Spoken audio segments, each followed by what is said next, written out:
Hello friends, इसके पहले आज के लेक्चर के पहले हम लोगों ने पढ़ा था कि एएम एम्पलीट्यूड मॉड्यूलेशन क्या होता है। ठीक है, उसका जनरल एक्सप्रेशन देखा था और कैलकुलेट किया था पावर, कितनी पावर इसमें जो है खर्च होती है एएम वेव को जनरेट करने में। ठीक है, आज हम इसका नेक्स्ट जो टॉपिक है वो पढ़ेंगे, जनरेशन ऑफ एएम। क्या क्या मेथड है जिसके द्वारा एम्पलीट्यूड मॉड्यूलेशन किया जाता है। तो 3 मेथड है बेसिकली। स्क्वायर लॉ मॉड्यूलेटर पहला है, दूसरा है बैलेंस मॉड्यूलेटर और तीसरा है कलेक्टर एंड बेस मॉड्यूलेटर। तो आज सबसे पहले हम फर्स्ट टॉपिक कवर करेंगे, स्क्वायर लॉ मॉड्यूलेटर। ठीक है, square law modulator. Square law मतलब कि ऐसा कोई डिवाइस जो स्क्वायर लॉ के कैरेक्टरिस्टिक को फॉलो करे। ठीक है, तो सबसे पहले इसका ब्लॉक डायग्राम देखते हैं कैसे बनेगा। तो आपको पता है एम्पलीट्यूड मॉड्यूलेशन में क्या होता है, एक मैसेज सिग्नल होता था, कैरियर सिग्नल होता था और उन दोनों को आपस में सुपर इम्पोज करके ट्रांसमिट किया जाता था। तो इसके लिए ये हमारा ब्लॉक डायग्राम है।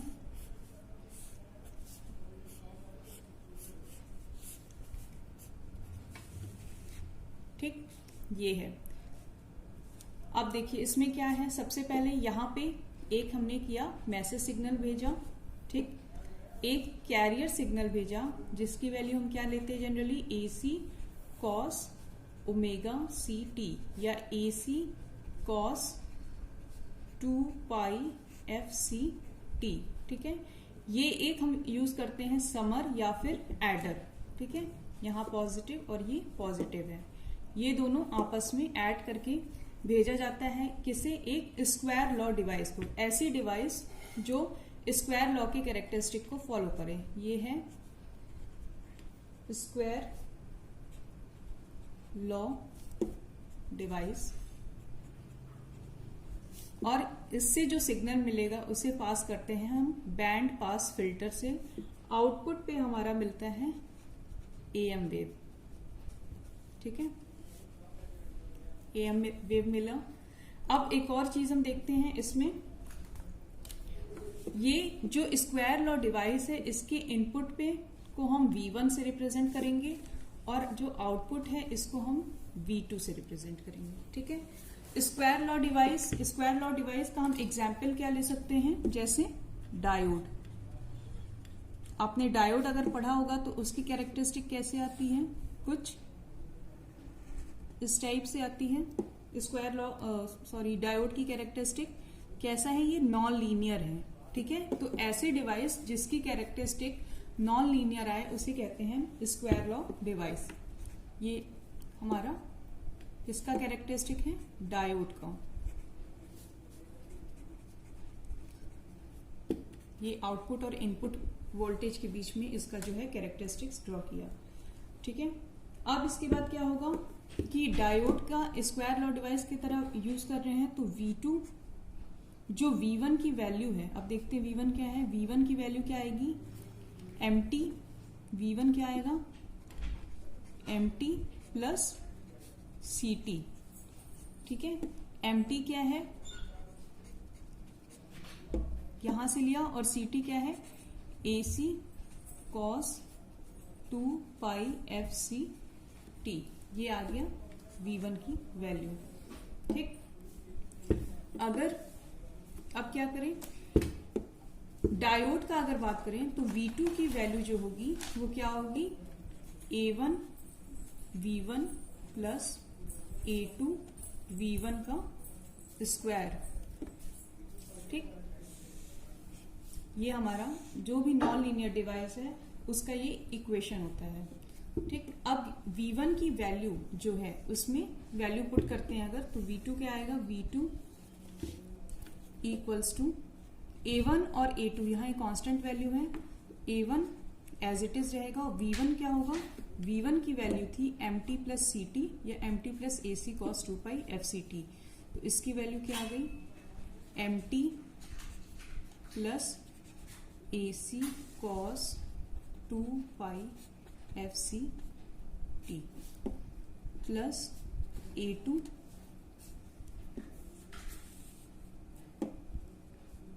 MT plus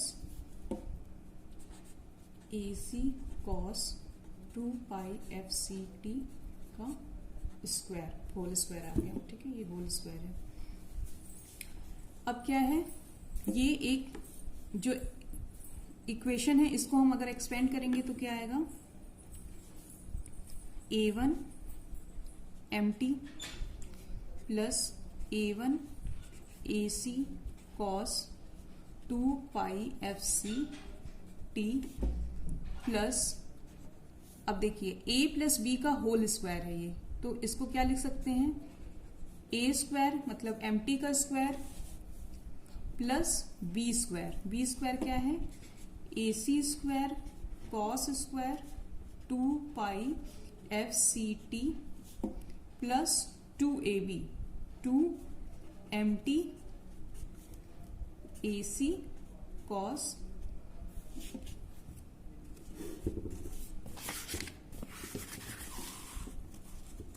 cos 2 pi FCT।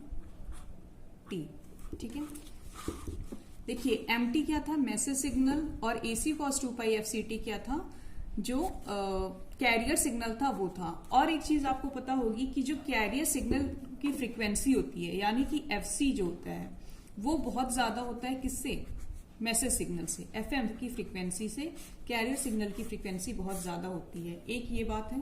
ठीक है, अब देखिए, अब इसे हमें पास करना है किससे, बैंड पास फिल्टर से। बैंड पास फिल्टर क्या होता है बेसिकली, कि एक पर्टिकुलर फ्रीक्वेंसी को पास करे। और देखिए बैंड पास फिल्टर का अगर हम देखें कैसा, ये बैंड पास फिल्टर है। ठीक है, अगर मान लीजिए ये फ्रीक्वेंसी FC माइनस ओमेगा और ये FC प्लस ओमेगा, इस फ्रीक्वेंसी रेंज के FC माइनस ओमेगा और FC plus omega frequency range के बीच में जो भी फ्रीक्वेंसी होगी उसे सिर्फ ये बैंड पास फिल्टर जो होगा ये पास करेगा। उससे कम की फ्रीक्वेंसी अगर कोई होगी तो उसे रिजेक्ट कर देगा। अगर FC माइनस ओमेगा से कम कोई फ्रीक्वेंसी इसमें से पास करना चाहे तो ये पास नहीं करेगा। और अगर FC प्लस ओमेगा से ज्यादा की फ्रीक्वेंसी कोई भी होगी तो भी इसे पास नहीं करेगा बैंड पास फिल्टर, सिर्फ इस रेंज और इस रेंज की फ्रीक्वेंसी को ही पास करेगा। इसका सेंटर पॉइंट क्या है, FC। अब ये क्या था हमारा, जो भी हमारा V2 मिला था हमें, स्क्वायर लॉ डिवाइस का जो आउटपुट था वो बैंड पास फिल्टर के इनपुट पे पास किया गया। तो ये बैंड पास फिल्टर V2 क्या था, ये जो हमारा इक्वेशन आया V2 ये था। ठीक है, अब इस इक्वेशन इस V2 को हमने किससे पास किया, बैंड पास फिल्टर से। तो इसमें जो भी बहुत लो फ्रीक्वेंसी होगी उसको ये क्या करेगा, रिजेक्ट करेगा। और अगर इसके FC प्लस ओमेगा से हाई फ्रीक्वेंसी अगर कुछ होगी तो उसको भी रिजेक्ट करेगा। ठीक है, तो हम देखते हैं क्या होगा। अगर हम नोटिस करें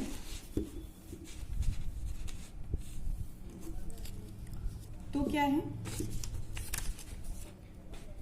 देखिए MT की फ्रीक्वेंसी क्या है, बहुत मैसेज सिग्नल की फ्रीक्वेंसी बहुत लो होती है, तो ये बैंड पास फिल्टर से क्या होगा, पास नहीं होगा। ठीक है, तो ये फ्रीक्वेंसी जो होगी वो पास नहीं होगी। तो मतलब कि ये जो MT मैसेज है ये पास नहीं होगा इस बैंड पास फिल्टर से। दूसरा टर्म क्या आया, A1 AC cos, A1 तो कांस्टेंट है, AC cos 2 पाई FCT। अब ये देखिए फ्रीक्वेंसी FC कहाँ आ रही है, FC लगभग बीच में आ रही है, मतलब कि इस फ्रीक्वेंसी रेंज के बीच में ये सिग्नल है, तो इससे क्या करेगा, ये पास करेगा। ठीक है, फिर दूसरा क्या है, A2 M स्क्वायर T। अब M स्क्वायर T की वैल्यू कैसे निकालेंगे, M स्क्वायर T है मतलब कि MT into MT। Signal and system जो सब्जेक्ट है उसमें एक प्रॉपर्टी है कन्वोल्यूशन की। ठीक है, अगर टाइम डोमेन में किसी फ्रीक्वेंसी का किसी सिग्नल का टाइम डोमेन में मल्टीप्लीकेशन होता है तो फ्रीक्वेंसी डोमेन में उस सिग्नल का कन्वोल्यूशन हो जाता है। ठीक है, कन्वोल्यूशन का ये सिंबल होता है, तो इसका क्या हो जाएगा, कन्वोल्यूशन। तो अगर हम बात करें मैसेज सिग्नल की, तो अगर मैसेज सिग्नल कुछ इस प्रकार से था, ये एक मैसेज सिग्नल है जिसकी फ्रीक्वेंसी माइनस ओमेगा से ओमेगा है MT। ठीक, और इसका मल्टीप्लीकेशन हुआ एक दूसरी एमटी से, जिसकी भी जो फ्रीक्वेंसी है वो माइनस ओमेगा से ओमेगा है, ठीक है। ये क्या है, ये भी एमटी है। तो ये टाइम डोमेन में इन दोनों सिग्नल का मल्टीप्लीकेशन हुआ तो फ्रीक्वेंसी डोमेन में कन्वोल्यूशन हो जाता है। तो इसमें क्या होता है कि जो फ्रीक्वेंसी होगी, ये एम्पलीट्यूड आपस में क्या होंगे, मल्टीप्लाई हो जाएंगे, और फ्रीक्वेंसी भी क्या होगी, डबल हो जाती है। तो कुछ इस टाइप से आएगा। ये एक प्रॉपर्टी है, आप लोगों को सिलेबस में नहीं है इसलिए हमने इसे बताया नहीं, ठीक है। तो m²t का जो सिग्नल होगा कुछ इस प्रकार से होगा। इसकी फ्रीक्वेंसी जो होगी वो डबल हो जाएगी और एम्पलीट्यूड भी इस सिग्नल के कंपैरिजन में ज्यादा रहेगा, ठीक है। तो अब देखिए, अगर ये m²t की भी बात करें तो फ्रीक्वेंसी अगर डबल भी हो गई तो भी क्या होगा, इस सिग्नल, इस बैंड पास फिल्टर की जो फ्रीक्वेंसी का रेंज है उससे कम ही रहेगा, तो ये सिग्नल भी पास नहीं होगा, ठीक। अब दूसरा क्या है, AC² cos² 2πfct। अब देखिए ये फिर से स्क्वायर टर्म आ गया, तो स्क्वायर cos 2 थीटा का आपने फॉर्मूला पढ़ा होगा, 2 cos² थीटा माइनस 1, ठीक है। तो ये कुछ इसी टाइप का है, cos² थीटा। तो यहां से अगर हम cos² थीटा की वैल्यू निकालें तो क्या आएगा, cos² theta equals to 1 plus cos 2 theta divided by 2, ठीक है। ये मैथमेटिकल एक्सप्रेशन है।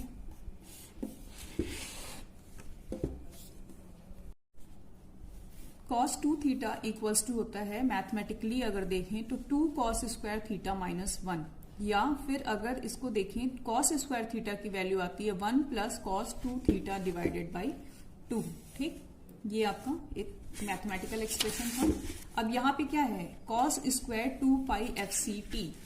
तो cos² 2πfct को हम क्या लिख सकते हैं, V2 की वैल्यू अगर मैं फिर से लिख के दिखाऊं आपको, तो V2 की वैल्यू क्या होगी, A1 mt तो था ही, plus AC A1 cos 2πfct plus A2 m² plus A2 AC² और cos² 2πfct को हम क्या लिख सकते हैं, 1 plus cos 4π fct divided by 2। इसको लिख सकते हैं 1 प्लस cos 4πfct, ठीक है। ये थोड़ा आपको देखने में प्रॉब्लम होगी, मैं यहां फिर से लिख दे रही हूं, 1 प्लस cos 4πfct, ठीक है। ये एक्सप्रेशन हो गया, प्लस 2A2 mt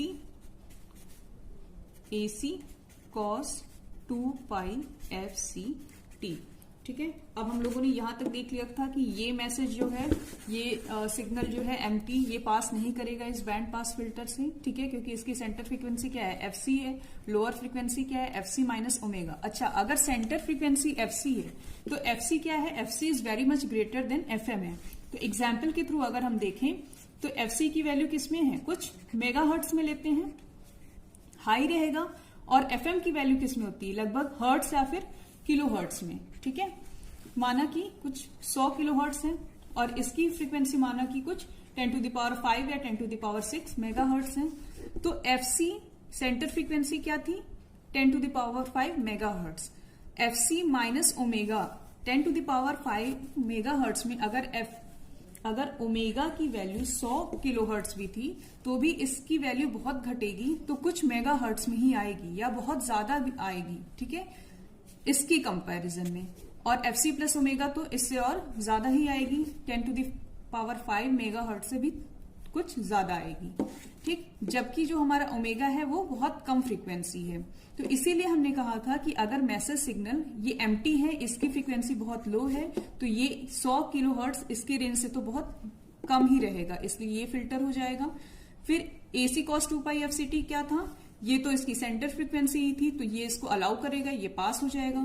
फिर a2m² क्या था, m² का हम लोगों ने क्या किया, कन्वोल्यूशन किया, तो देखा कि जो फ्रीक्वेंसी हुई वो लगभग डबल हो गई।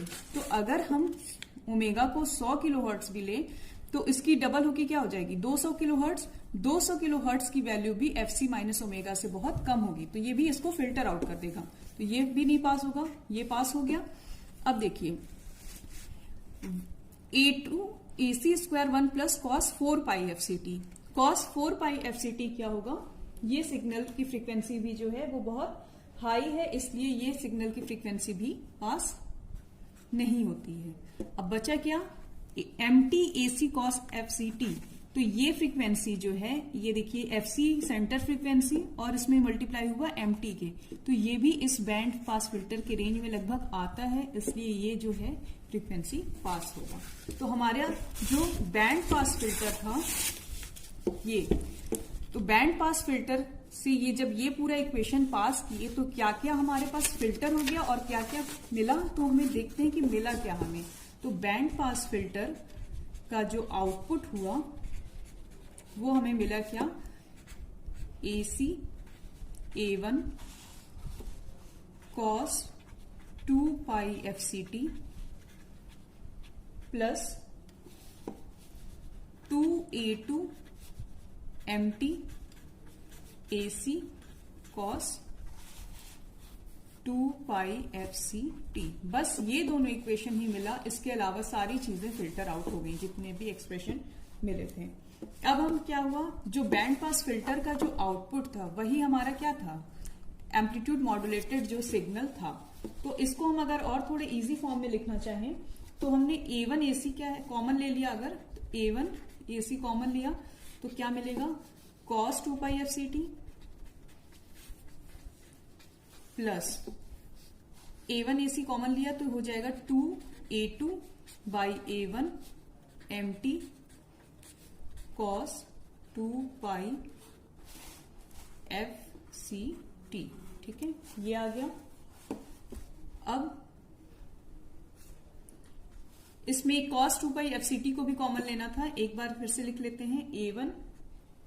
A1 AC को हम लिख सकते हैं क्या, AC डैश, अगर शॉर्ट फॉर्म में लिखना हो, और cos 2 पाई FCT को भी हमने कॉमन ले लिया तो होगा 1 plus 2A2 upon A1 MT, और ये क्या आ गया, cos 2 पाई FCT। ठीक है, इस वाले एक्सप्रेशन में cos 2 पाई FCT भी कॉमन लिया, ये कुछ नहीं है।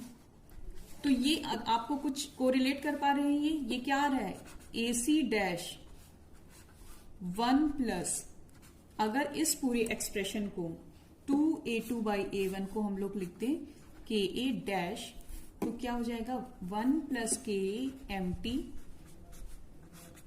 cos 2 pi FCT। तो अगर आपने पिछला क्लास पढ़ा होगा तो जो हमारा SAMT आ रहा था वो क्या आ रहा था, AC 1 plus KA MT cos 2 pi FCT। तो यही हमारा जो एम्पलीट्यूड मॉड्यूलेटेड सिग्नल है उसका जो जनरल एक्सप्रेशन आ रहा था, फिर से वही हमें मिल गया। ठीक है, तो ये जो हमारा है जनरल एक्सप्रेशन SAMT का आया AC dash 1 plus KA MT cos 2 pi FCT। ठीक है, ये अभी तक हम लोगों ने क्या किया, मैथमेटिकली देखा कि V2 को जब हमने बैंड पास फिल्टर से पास किया तो रिजल्टेंट जो था वो इसमें बैंड पास फिल्टर से पास करने के बाद कुछ चीजें जो थी उसने बैंड पास फिल्टर ने रिजेक्ट कर दिया, बाकी जो सुटेबल था उस जिस पे वो डिजाइन किया था जिस फ्रीक्वेंसी पे उसे पास करके ये हमारा SAMT का जो जनरल एक्सप्रेशन था वो मिल गया। अब हम इसको मैथमेटिकली देखने के बाद देखते हैं स्पेक्ट्रम ड्रॉ करके कि कैसे ये सारी चीजें हुई हैं। तो हम ड्रॉ करते हैं स्पेक्ट्रम ऑफ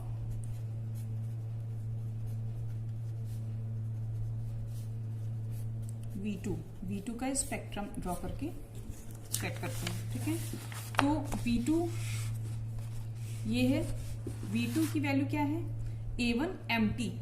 तो एक बार फिर से लिखते हैं, V2 इक्वल्स टू A1 को अगर मैंने ब्रैकेट के बाहर रख लिया, कॉमन ले लिया, तो क्या होगा MT plus AC cos 2 pi FCT plus A2 common ले लिया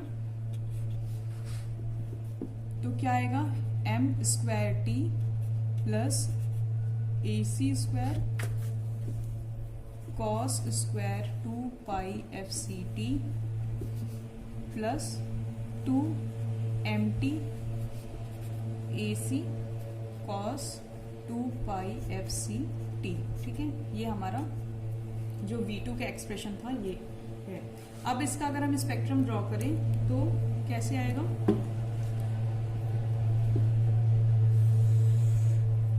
ये फ्रीक्वेंसी की लाइन है। अब देखिए मैसेज सिग्नल एमटी की फ्रीक्वेंसी माना कहां से है, कुछ इसका स्पेक्ट्रम इस प्रकार है, माइनस ओमेगा से ओमेगा के बीच में माना कि ये, मैं इसको नंबरिंग करते रही हूं 1 2 3 4 5 5 ये टर्म्स है जिनका हमें स्पेक्ट्रम ड्रॉ करना है। तो एमटी की वैल्यू क्या है, अगर इसका स्पेक्ट्रम ओमेगा और ओमेगा के बीच में इसका है तो इस टाइप से होगा। ठीक है, ये हो गया पहला। दूसरा क्या है, AC cos 2 pi F C T. आपने पिछले लेक्चर में देखा होगा, इसके पहले जब मैंने फोरियर ट्रांसफॉर्म पढ़ाया था तो इसमें cos 2 pi F C T पे एक इम्पल्स मिलता था FC पे। ठीक है, FC ये है FC पे एक इम्पल्स मिलेगा जिसकी वैल्यू क्या होगी, यहाँ पे कुछ AC/2 टाइप की होगी, क्योंकि del F plus F C और del F minus F C by 2 आता था, तो कुछ यहाँ पे AC/2 होगा। ये हुआ दूसरे एक्सप्रेशन का। तीसरा क्या है, एम स्क्वायर टी हम लोगों ने अभी देखा इसके पहले कन्वोल्यूशन के माध्यम से कि एम स्क्वायर टी का क्या होता है, 2 ओमेगा, इसका लगभग विड्थ होगा। तो एम स्क्वायर टी पे क्या होगा, इसकी वैल्यू कुछ अगर इसको ड्रॉ करें तो लगभग दुगना होगा। तो ये हो गया 2 ओमेगा माइनस 2 ओमेगा। ठीक है, ये तीसरे जो एक्सप्रेशन है उसका स्पेक्ट्रम है। ठीक, अब क्या है बचा, MT AC cos 2 pi F C T. अब एक सेकेंड, ये कॉस स्क्वायर वाला टर्म है, कॉस स्क्वायर को हम लोगों ने किसमें बदला था, 1 प्लस कॉस 4 पाई एफ सी टी। तो 4 पाई, अगर 2 पाई एफ सी टी है तो एफ सी पे इसका स्पेक्ट्रम बना था, जब 4 पाई एफ सी टी रहेगा तो इसका स्पेक्ट्रम लगभग 2 एफ सी पे बनेगा। तो इसका स्पेक्ट्रम लगभग 2 एफ सी पे कुछ इस प्रकार से बना। ये जो चौथा एक्सप्रेशन है आपका, इसका स्पेक्ट्रम हो गया। ठीक है, 2 एफ सी पे। और इसके बाद क्या है, M T into A C cos 2 pi F C T. A C cos 2 pi F C T हमने बनाया ही है, और यहां पे क्या होगा, एक इसमें एम टी भी है और A C cos 2 pi F C T भी है। तो ये M T into A C cos 2 pi F C T, F C क्या है, इसकी सेंटर फ्रीक्वेंसी है, और ये मैसेज सिग्नल। अब आपको ये याद होगा, M T into A C cos 2 pi F C T हम लोगों ने फ्रीक्वेंसी शिफ्टिंग प्रॉपर्टी पढ़ी थी कि अगर किसी एक्सटी में cos 2 pi F C T का मल्टीप्लाई हो तो क्या हो रहा था, X F minus F C plus X F plus F C, इस टाइप से आ रहा था कुछ। ठीक है, ये क्या था, फ्रीक्वेंसी शिफ्टिंग प्रॉपर्टी हम लोगों ने पढ़ी थी। तो वहां से आप एक बार रिकॉल करिएगा, अपने पीछे पेज पलट के रिवाइज करिएगा अगर आप लोगों ने कहीं नोट डाउन किया होगा, या फिर से वो वीडियो फिर से आप देख के समझिएगा कि ये कैसे हुआ है कि एमटी, यहाँ एमटी की जगह क्या है, एक्सटी की जगह यहाँ एमटी है, बस इस फ्रीक्वेंसी को शिफ्ट कर दिया गया एफसी और माइनस एफसी पे। तो ये हमारा 5वां सिग्नल था। ठीक है, अब देखिए ये सबका स्पेक्ट्रम हर एक टर्म का ड्रॉ हो गया। ये पहला था एमटी, दूसरा था AC cos 2 पाई एफसीटी, तो एफसी पे एक इम्पल्स मिला। तीसरा था एम स्क्वायर टी, इसका मल्टीप्लाई होके दुगनी हो गई फ्रीक्वेंसी। फिर चौथा क्या था, AC स्क्वायर कॉस स्क्वायर 2 पाई एफसीटी, हम लोगों ने इसको पढ़ा 1 प्लस इसको लिख सकते हैं cos 4 पाई एफसीटी, जिसकी वजह से ये फ्रीक्वेंसी 2FC हो गई। और फिर ये लास्ट वन जो था ये था एमटी का मल्टीप्लाई हुआ cos 2 पाई एफसीटी पे, तो फ्रीक्वेंसी शिफ्टिंग की प्रॉपर्टी। अब देखिए, अब ये V2 जो था इसको ही किससे पास करना था, बैंड पास फिल्टर से। तो बैंड पास फिल्टर की जो फ्रीक्वेंसी थी वो कितनी थी, अगर इसको हम लिखें तो ये fc प्लस ओमेगा इसकी फ्रीक्वेंसी, और यहां पे जो फ्रीक्वेंसी है ये fc माइनस ओमेगा है, ठीक है।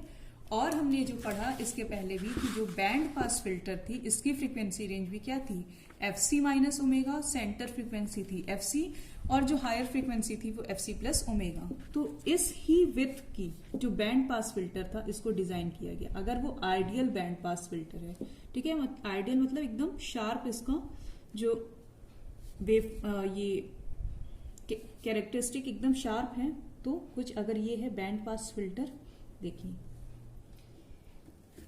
एक बैंड पास फिल्टर है जिसकी फ्रीक्वेंसी रेंज भी fc माइनस ओमेगा और fc प्लस ओमेगा है, तो सिर्फ इस फ्रीक्वेंसी को वो क्या करेगा, पास करेगा, किसको, एक ये वाली फ्रीक्वेंसी को और एक दूसरे और पांचवें नंबर को केवल पास करेगा। बाकी इसके इस बैंड पास फिल्टर से लेफ्ट साइड में जितनी भी फ्रीक्वेंसी है वो क्या इससे पास होंगी, आप खुद देखिए बिल्कुल भी पास नहीं होंगी क्योंकि ये इसके रेंज के बाहर है। ऐसे ही इससे अगर हाई फ्रीक्वेंसी पे जो भी सिग्नल है वो भी इससे पास नहीं होंगे। तो एक बार आप अगर इसको फिर से देखिए तो एमटी क्या था, एमटी पहला नंबर क्या इससे पास होगा बैंड पास फिल्टर से, तो ये पास नहीं होगा, पहला नहीं पास हुआ। दूसरा क्या था, A1 AC cos 2 pi FCT, इसका तो ये इम्पल्स था तो ये पास होगा, ये पास हुआ। तीसरा क्या था, M स्क्वायर टी, इसकी फ्रीक्वेंसी दुगनी थी, ये पास नहीं हुई।